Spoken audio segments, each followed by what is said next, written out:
Hola, soy Max Kaiser. Bienvenidos a Kaiser Report. Redoblemos el trabajo y el afán, y abrazará el fuego y la caldera burbujeará. Pues sí, amigos, han hablado las tres brujas de Wall Street, Lloyd, Jamie y Timmy, han dicho que gracias a su caldera de burbujas eternas, sufriremos grandes dificultades por siempre, y que la economía y la riqueza arderán en las llamas de las brujas de las políticas de interés al cero. ¡Qué horror! ¿Stacy? Sí, Max. Aunque no lo creas, después de muchos años con tasas de interés al 0% y tal cual lo predijimos, el Banco de Pagos Internacionales de Suiza advierte que el mundo corre el riesgo de una burbuja de crédito. Según el BPI, el precio de los activos ha subido hasta un nivel desconocido en todo el mundo desde el apogeo del crédito hace 5 años y podría estar perdiendo una vez más el contacto con la realidad económica. Esa es la historia que yo considero más importante. Me encanta cuando pensamos lo mismo. Es como si nuestro cerebro fuera uno, ¿verdad? ¿Lo veo ahí mismo? Sí, es del periódico de hoy. Es exactamente de lo que hemos venido hablando. Los activos en cuestión son, por ejemplo, los bonos del gobierno, que operan a máximos históricos en 300 años en el caso del Reino Unido o de 240 años en el caso de Estados Unidos. Y el Banco de Pagos Internacionales, que ya advirtió, antes de la crisis del 2008, de que los activos eran una burbuja, vuelve ahora a dar una advertencia. Y la gente dice, las políticas de tasas de interés al 0% no causan inflación. Lo mismo que defiende Paul Krugman. Y aún así, la inflación ya aparece en los balances de los bancos centrales, porque han comprado bonos gubernamentales para crear la sensación de crecimiento económico y ahora nos dirigimos a una gigantesca crisis de los bonos soberanos, la mayor crisis de la historia, mayor aún de la crisis de los tulipanes, mayor que la crisis del South Sea, más grande que la crisis de la Mississippi Company, mayor que la del Nasdaq o de la Nikkei. Será la madre de todas las crisis, Stacy. Ellos también dicen que no se compensan las inversiones a la par del riesgo que asumen. Por eso no comprenden por qué se arriesgan tanto. Por ejemplo, los rendimientos de los bonos hipotecarios han caído a mínimos históricos. Los diferenciales de la deuda empresarial se han reducido hasta los finísimos márgenes del 2007, a pesar de que las tasas de morosidad son actualmente 3 veces más altas de lo que eran entonces por los bonos basura y 2 veces más altas por las empresas con grado de inversión. Esto se debe a la genialidad de los bancos centrales por permitir esa burbuja, quienes deberían agradecerle a Bernie Madoff, porque la genialidad de Madoff residía en ofrecer un 10% de interés anual basándose en predicciones. No ofrecía rendimientos muy altos. Por eso la gente daba por hecho que era algo seguro. Y por eso ahora, la gente da por hecho que unos rendimientos tan bajos significan algo seguro. Y no entienden que un bono con bajo rendimiento sea un bono con un alto precio. No comprende la relación entre las tasas de interés y los bonos. Si preguntamos a 10 amigos la relación entre las tasas de interés y el precio de los bonos, les garantizo que los 10 se equivocarán. Pero ya es algo establecido, una vez más, para realizar el mayor robo de patrimonio de la historia.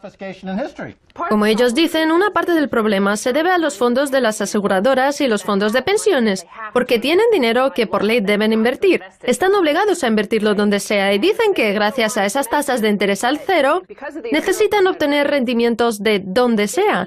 Y por eso buscan por todas partes, aunque no les compense el riesgo que asumen.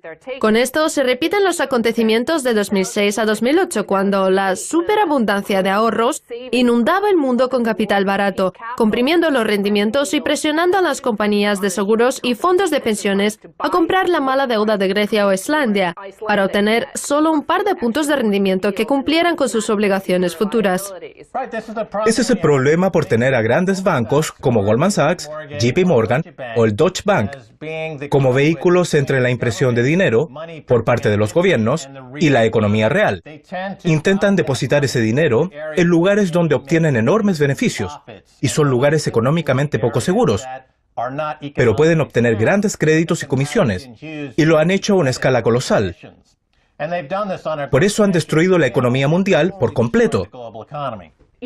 Allá por 2007, el Banco de Pagos Internacionales publicó un informe parecido, advirtiendo sobre todo el final de la finanza de arrastre en Islandia. Y la explicación de la burbuja mágica en la economía de Islandia le ofreció al Kaupthing Bank y su economista jefe, Ásgeir Jónsson, en un artículo titulado El milagro económico islandés. ¿De dónde procede el dinero? Esto apareció en marzo de 2006, Max, y en él se destacan las distintas cosas mágicas que aparecieron en su economía tras la implantación de las reformas y los bancos de inversión que había allí por aquel entonces. Todas esas cosas explicaban por qué una economía de 13.000 millones pudo incluso comprar casi la totalidad de la banca británica. Y destaca que Islandia es un país europeo con un mercado laboral estadounidense. Puede que el país no tenga más de 300.000 habitantes, pero en términos de fuerza laboral, trabaja como una población de 500.000. Y esa era la creencia entonces. Creían que eran Superman y que cuando los mercados se les fueran de las manos, la población desarrollaría su complejo de Dios, como Lloyd Blankfein, que creía estar haciendo la obra de Dios porque le dieron el don de cometer fraude masivo. Has mencionado la finanza de arrastre, como la economía japonesa se había convertido en una economía zombie por culpa de la presión de los bancos centrales. La gente podía pedir prestado dinero a ese zombie prácticamente al 0% de interés, para invertirlo después en un país como Islandia y obtener la diferencia por esas tasas de interés. Es lo que se conoce como arbitraje de interés. Pero no hemos aprendido nada de los errores de tener bancos centrales que convierten en zombies a países y economías y crean malas inversiones y una enorme burbuja. Ahora es incluso peor. Y ellos se libran y justifican de todo, diciendo que ahora cuentan con un mejor análisis cuantitativo y con mejores algoritmos, y que tienen una mayor capacidad y un costo de capital más barato, y la erupción de la catástrofe mundial de bonos de este volcán Vesubio o este ECLA será aquí y ahora. Será espectacular. Y en ningún lugar será peor que en Londres. En aquella época solo Japón y Suiza tenían esas tasas de interés ultra bajas. Y esta cita es de una película que Max y yo realizamos en 2007, El Geyser del dinero, cuando nos acercamos a ver qué ocurría en Islandia y en su economía. La cita que aparecía en nuestra película era de Glenn Stevens, del Banco de la Reserva de Australia. Algo raro sucede cuando un país del G3, refiriéndose a Japón, regala dinero. Esto provoca un efecto en los mercados mundiales, y queda claro que no es una saludable forma de continuar.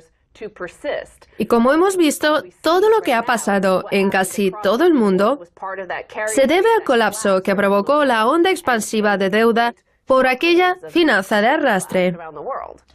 El crédito se congeló cuando quedó claro que se trataba de una estafa Ponzi, como la de Bernie Madoff, y no era economía real.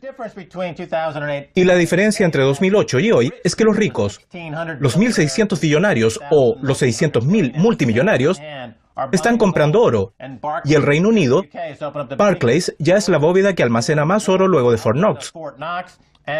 La gente está comprando oro por una razón muy sencilla. Están aterrorizados, y hacen bien, porque están a punto de presenciar la mayor catástrofe mundial de la historia.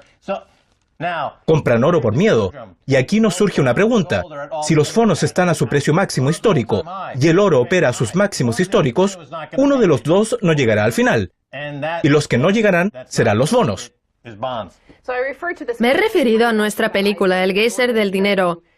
Y quiero que veamos cómo se extendió ese truculento pensamiento de los economistas como Ásgeir Jónsson en el caso de Islandia y Paul Krugman en la economía estadounidense, quien explicaba por qué el mercado de acciones ha crecido tanto, porque es un milagro económico en la economía de Obama. Volviendo al 2007, cuando estuvimos en Islandia, esto es lo que decía un adolescente que acababa de graduarse y por eso iba vestido así. ¿En qué van a trabajar? Islandia es un país mejor que Estados Unidos de América. ¿En serio? ¿Cómo es posible si solo tienen 300.000 habitantes? Creo que es porque nosotros somos tan fuertes como 3 personas. Así corrompían a los niños. Ellos seguían la metodología y así iban peor.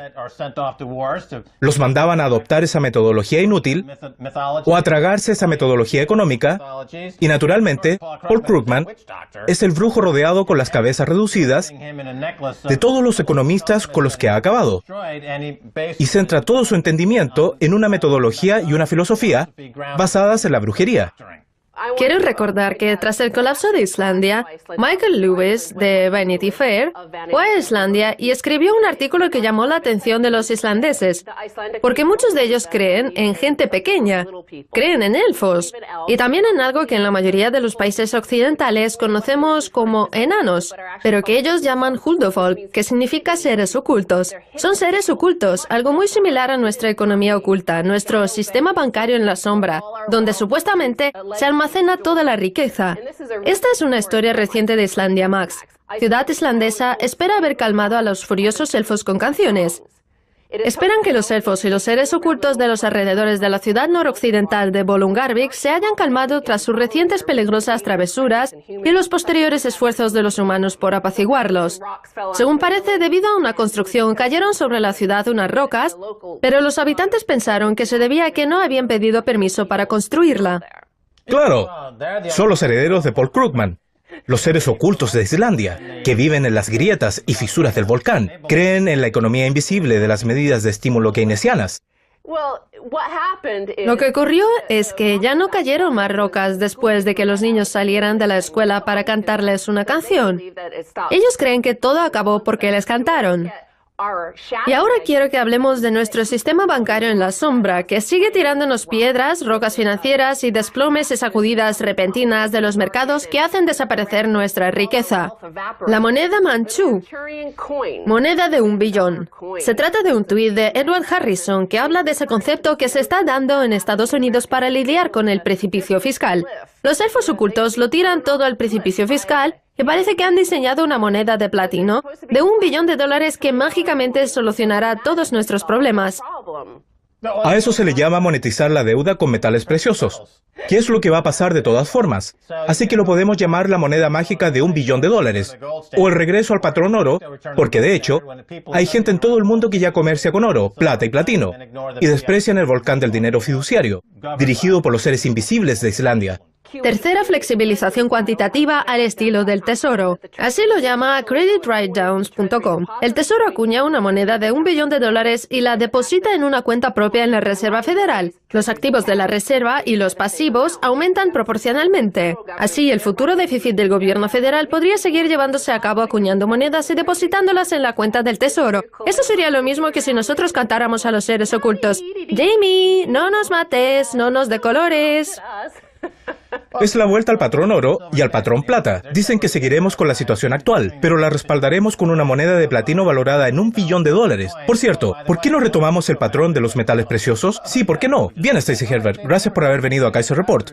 Gracias, Max. Quédense con nosotros. Hablaré de Alicia en el País de las Maravillas Suizas, con David Smith, de Geneva Business Insider.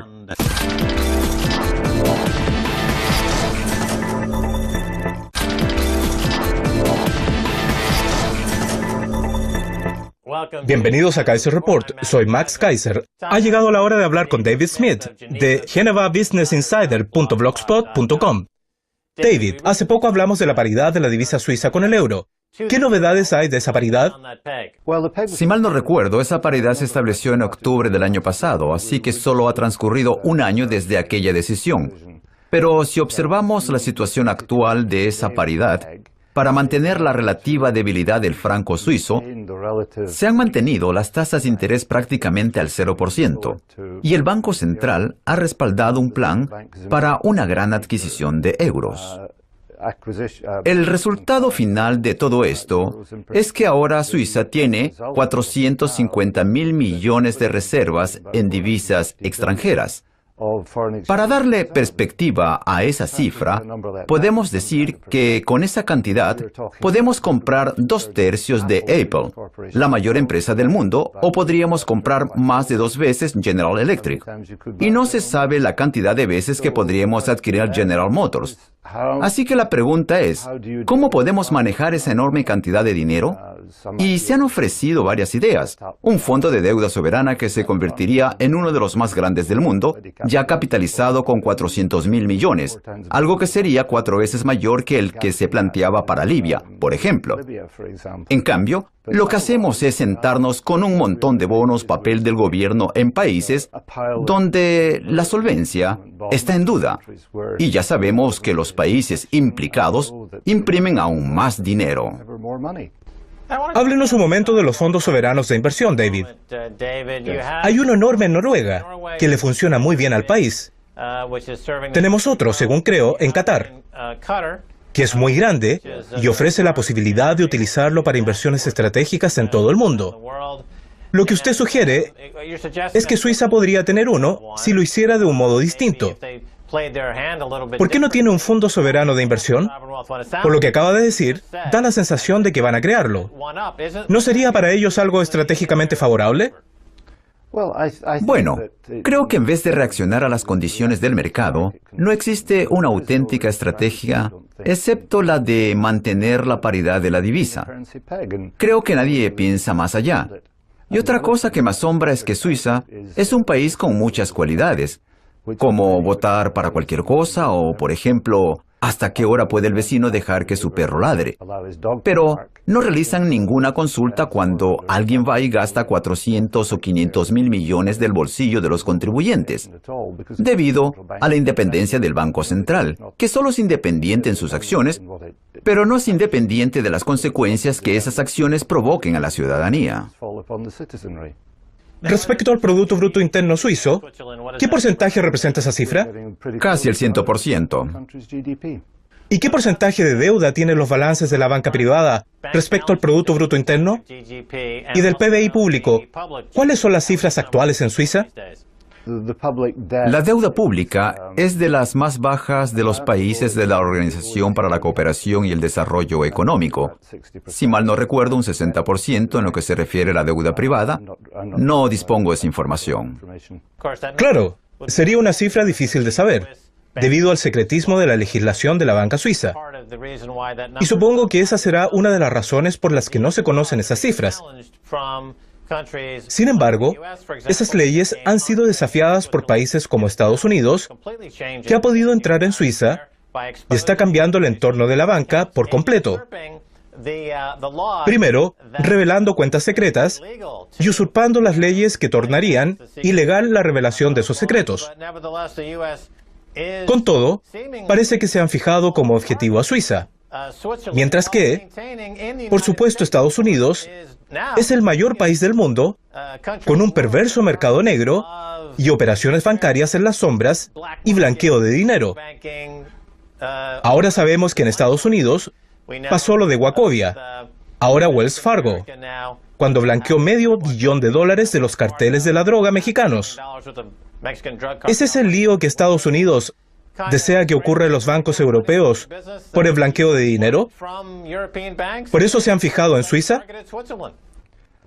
Sí. Creo que Suiza es un objetivo conveniente, eso en primer lugar. Políticamente es muy fácil vender la idea de que Suiza es algo malo. En este momento he leído que UBS ha decidido recortar gastos. Creo que han comprendido que el entorno estadounidense será imposible para los bancos suizos y, de hecho, para la cantidad de otros bancos supuestamente demasiado grandes para caer, porque al final aparece otro círculo interior que los protege aún más y los hace más grandes para caer y se benefician de la protección de la Comisión de Bolsa de Valores, de la Comisión de Comercio en Futuro sobre Mercancías y muchas otras instituciones diseñadas básicamente para supervisar y controlar la actividad, pero que también deciden quién vive y quién muere. Y si observamos la decisión de UBS de introducirse en los negocios de renta fija o en el negocio del casino bancario, lo han hecho por prudencia con el resto, porque se han dado cuenta de que ese juego no va a durar mucho más. Es el precio que deben pagar por ser uno de los que participan en ese juego. Lo que está describiendo es la jerarquía que vemos en la mafia, donde se hunden los matones de menos rango, mientras que los capitanes de la mafia siguen en su puesto. ¿Qué hay de las empresas contables? Tras el escándalo de Enron, Arthur Andersen cerró. porque estaban involucrados en ese escándalo. Pero parece que las 4 grandes restantes no aprendieron la lección, porque se han mezclado con el gran escándalo de HP y Autonomy, una empresa de software en el que el contable al frente de ese acuerdo cometió una grave negligencia. No vio las enormes deficiencias que parecían una escandalosa agresión para cualquiera que entienda un mínimo de contabilidad. ¿Cómo pueden escapar esas 4 grandes empresas contables a toda investigación? Da la sensación de que se escapan de la conspiración en la que están implicadas por estafar a millones de personas en todo el mundo como parte de la crisis financiera. Creo que lo que hacen es burlarse de todos mientras persiguen su objetivo, y su objetivo son los grandes bancos porque ganan unas enormes cantidades de dinero en el sector financiero, y las 4 obtienen un trato preferencial y les pagan unas importantísimas fortunas a los socios superiores. A algunos de los banqueros más importantes les hacen la vida muy fácil. Y el mensaje es que no analicen demasiado. Al principio yo fui contable público autorizado cuando las cosas se hacían de otra forma, y por mi carrera he podido ver cómo sometían a mucha presión a las firmas contables y a sus socios, y cómo les resultaba difícil trabajar a los socios, apartándolos y cambiándolos de caso. Así que podemos decir que son inmunes a la presión política. No creo que todas sean abiertamente fraudulentas, y también tienen otra herramienta. Cuentan con un organigrama, lo que significa que tienen a muchos subordinados que no saben mucho, procesando y archivando documentos y proporcionando archivos enormes que sirven para evitar que demanden a la firma, y es lo que hacen. Y si observamos a la principal agencia contable, es toda una fuente de honradez, integridad y profesionalidad llamada Comisión de Bolsa de Valores. Así que no nos debe sorprender que estos tipos puedan someter a sus grandes clientes. Usted ha dicho abiertamente fraudulentas. A lo largo de los últimos 10 o 15 años, hemos visto lo que podríamos llamar el baile del limbo de la honradez, con el que cada 6 o 9 meses se baja un poco más el nivel de lo que se considera abiertamente fraudulento, y los banqueros, los contables y los gestores de fondos bailan el limbo y se deslizan por debajo de ese nivel, y a quien lo supera se le considera que no ha cometido ningún acto abiertamente fraudulento, y la barra sigue cambiando de posición. Las leyes siguen prescribiendo y se sigue presionando a los políticos para que firmen más exenciones. ¿Cuándo desaparecerá ese concepto de fraude de los mercados financieros? Con esto quiero decir, en lo que respecta al Banco Central, que no posea ninguna garantía en sus balances. Si no se acaba con la flexibilización cuantitativa y si no existe ningún estándar contable, ¿qué puede evitar que la economía se convierta en una cleptocracia institucionalizada, dirigida por tecnócratas y por ladrones confesos y delincuentes de Wall Street? La respuesta es nada. Si observamos el papel de los profesionales contables, ellos ya han aceptado que se puede utilizar la contabilidad según el valor razonable. En cualquier otro trabajo excepto la profesión bancaria, cualquiera se reiría de ello. También han tenido que aceptar que los bancos seguirán indefinidamente. Y si alguna de esas asunciones se pusiera en entredicho, les llevaría a una conclusión lógica. Y es que todos esos bancos quebrarían de la noche a la mañana. Hay que continuar con la mentira, y en muchas ocasiones, acabar con el sistema no depende de la profesión contable. Ellos son los observadores después de que se haya producido un hecho, pero los auténticos responsables son evidentemente los bancos, y los bancos centrales junto con los políticos y la profesión contable, en el mejor de los casos, no es más que un observador de una acción grotesca en el mundo financiero. Recientemente ha dicho que se usa la regulación bancaria como una herramienta de política exterior. Y justo después de que usted dijera eso, David Cameron utilizó su discurso de política exterior para promocionar la exportación del fraude de la City de Londres. Háblenos de la regulación y desregulación usadas con ese propósito. La dificultad con las distintas aplicaciones de la regulación es que ya no hay nadie del sistema que confíe en nada y se han dado cuenta de que todo acaba en una decisión personal, como si le gustas a este tipo o si le gustas a esta empresa o si estamos jugando adecuadamente, etcétera, etcétera. Déjeme que lo interrumpa, pero lo que usted describe es la corte real de cortesanos y delatores. Se está remontando a la Edad Media, así que nos hemos perdido todo el periodo de la Ilustración en adelante. Más bien creo que hemos vuelto a los tiempos del emperador Nerón, donde hay gente del sector financiero que puede apuntar hacia abajo con el pulgar para destruir instituciones importantes. Lehman es un ejemplo clásico de cómo un pequeño grupo de personas muy poderosas puede destruir una institución. Y todo el mundo sabe que un evento como el de Lehman puede ocurrir en cualquier momento. Concretamente, todos los bancos e instituciones y compañías de seguros y otros que saben perfectamente que pueden acabar con ellos y arruinarlos, y pueden ser los siguientes en caer. Por eso todos siguen jugando, como en Alicia en el País de las Maravillas, cuando seguían bailando, esperando a que llegara la medianoche, mientras deseaban que no llegara nunca. Parece Alicia en el País de las Maravillas Económicas Suizas. David Smith, gracias por haber venido a Kaiser Report. Ha sido un placer, muchas gracias. Y eso es todo en esta edición de Kaiser Report, junto a Stacy Herbert y que les habla. Quiero agradecer a David Smith de GenovaBusinessInsider.blogspot.com. Si desean enviarme un correo electrónico, háganlo a kaiserreport@rttv.ru. Hasta la próxima. Adiós.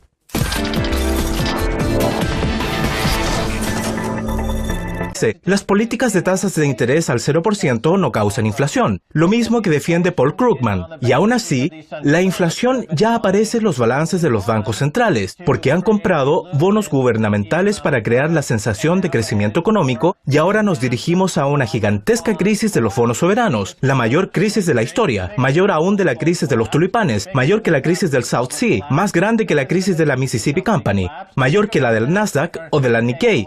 Será la madre de todas las crisis, Stacy.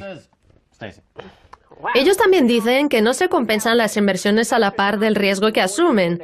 Por eso no comprenden por qué se arriesgan tanto. Por ejemplo, los rendimientos de los bonos hipotecarios han caído a mínimos históricos.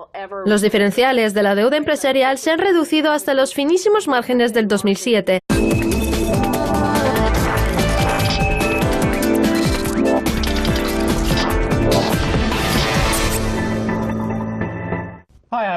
Hola, soy Max Kaiser. Bienvenidos a Kaiser Report.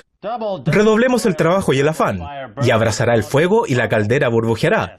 Pues sí, amigos, han hablado las tres brujas de Wall Street, Lloyd, Jamie y Timmy, han dicho que gracias a su caldera de burbujas eternas, sufriremos grandes dificultades por siempre, y que la economía y la riqueza arderán en las llamas de las brujas de las políticas de interés al cero. ¡Qué horror! ¿Stacy? Sí, Max. Aunque no lo creas, después de muchos años con tasas de interés al 0% y tal cual lo predijimos, el Banco de Pagos Internacionales de Suiza, a pesar de que las tasas de morosidad son actualmente 3 veces más altas de lo que eran entonces por los bonos basura y 2 veces más altas por las empresas con grado de inversión. Esto se debe a la genialidad de los bancos centrales por permitir esa burbuja, quienes deberían agradecerle a Bernie Madoff, porque la genialidad de Madoff residía en ofrecer un 10% de interés anual basándose en predicciones. No ofrecía rendimientos muy altos. Por eso la gente daba por hecho que era algo seguro. Y por eso ahora, la gente da por hecho que unos rendimientos tan bajos significan algo seguro. Y no entienden que un bono con bajo rendimiento sea un bono con un alto precio. No comprende la relación entre las tasas de interés y los bonos. Si preguntamos a 10 amigos la relación entre las tasas de interés y el precio de los bonos, les garantizo... Advierte que el mundo corre el riesgo de una burbuja de crédito. Según el BPI, el precio de los activos ha subido hasta un nivel desconocido en todo el mundo, desde el apogeo del crédito hace 5 años, y podría estar perdiendo una vez más el contacto con la realidad económica. Esa es la historia que yo considero más importante. Me encanta cuando pensamos lo mismo.